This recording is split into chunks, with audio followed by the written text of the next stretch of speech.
आखिर जब सूबे में शराबबंदी है तो जहरीली शराब कहां से निकले। हम ये नहीं कहते कि आप शराबबंदी खत्म कर दीजिए, लेकिन हम ये जरूर कहते हैं कि अगर शराबबंदी है तो पूर्ण तरीके से होनी चाहिए।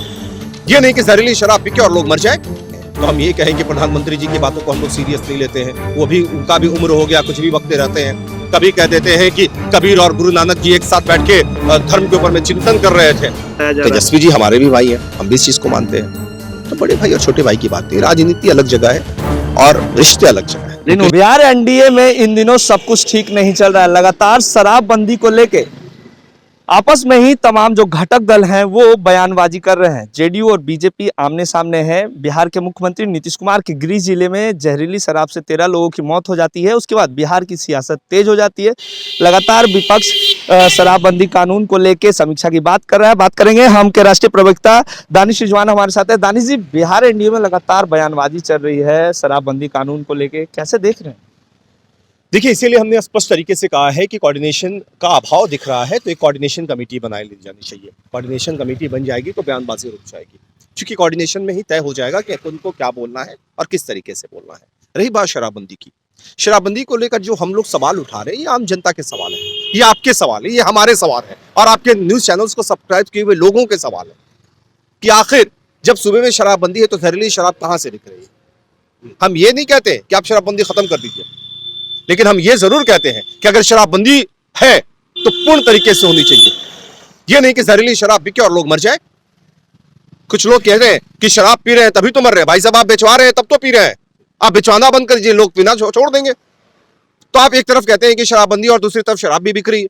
हमने स्पष्ट तरीके से कहा है कि अब इसकी समीक्षा की जरूरत हो गई है और एनडीए के तमाम में शामिल तमाम दल एक साथ बैठे और अब इस पर निर्णय लें, क्योंकि चुनाव में जनता के बीच में हमें जाना है और जनता में जिस तरीके का रोष है वो कहीं ना कहीं से हमारे लिए खतरनाक साबित होगा। लगातार कोऑर्डिनेशन कमेटी की आप लोग बात करते हुए आ रहे हैं। शुरू से ही आपकी पार्टी लगातार कोऑर्डिनेशन कमेटी की बात करते आ रहे हैं। जीतन राम मांझी जो कि आपके सुप्रीमो है, उन्होंने भी कहा था कि जब 3 कृषि कानून वापस हो सकते हैं तो शराबबंदी कानून पे संशोधन क्यों नहीं हो सकते। लेकिन क्यों नहीं बिहार के मुख्यमंत्री नीतीश कुमार इस पे निर्णय ले पा रहे? देखिए, आप इंतजार करिए, जल्दी इस पर ठोस और बड़ा डिसीजन है।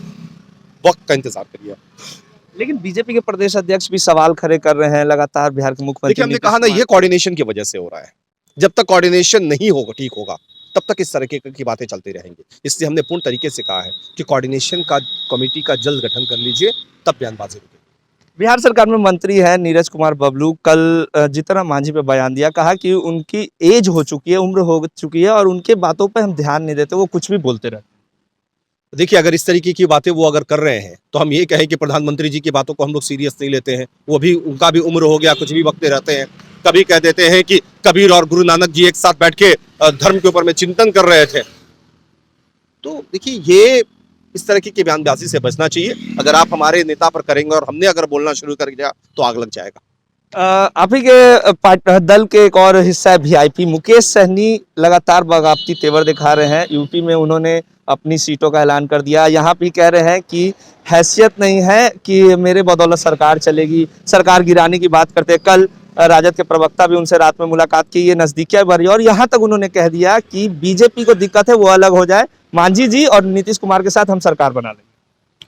और देखिए, मुकेश सहनी जी ने जिन बातों का जिक्र किया है, एक तो बात है कि जब कम विधायकों की तादाद होती है तो इस तरीके के बयानबाजी को लोग राजनीतिक टिप्पणी मानकर समझने लगते हैं। लेकिन एनडीए में किसी तरह का कोई विवाद नहीं है। उत्तर प्रदेश का चुनाव है, जो गठबंधन में उत्तर प्रदेश में लोग हैं उनके साथ हम चुनाव लड़ रहे हैं। अगर हमारे साथ भारतीय जनता पार्टी का वहां गठबंधन नहीं है तो हम अकेले लड़ेंगे ना। तो ये एनडीए में किस तरह का विवाद नहीं है। लेकिन हाँ, मुकेश सहनी जी की जिन बातों का जो बातें सामने आ रही हैं, हमें लगता है कि एनडीए के शीर्ष नेतृत्व को उसमें हस्तक्षेप करना चाहिए और जल्दी इस मामले का पदक्षेप करना चाहिए। राजद की नजदीकियां बढ़ रही है। देखिए, राष्ट्रीय जनता दल की नजदीक, देखिए राष्ट्रीय बताया जा रहा है। तेजस्वी जी हमारे भी भाई हैं, हम भी इस चीज को मानते हैं।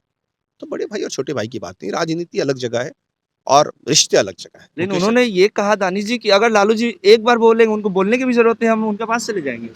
देखिए, उन्होंने क्या बातें करा, हमने कहा ना, इसीलिए एनडीए के शीर्ष नेतृत्व को हस्तक्षेप करने की आवश्यकता है कि क्या मामला है और अगर उनको कोई शिकायत है तो उसको दूर करना चाहिए।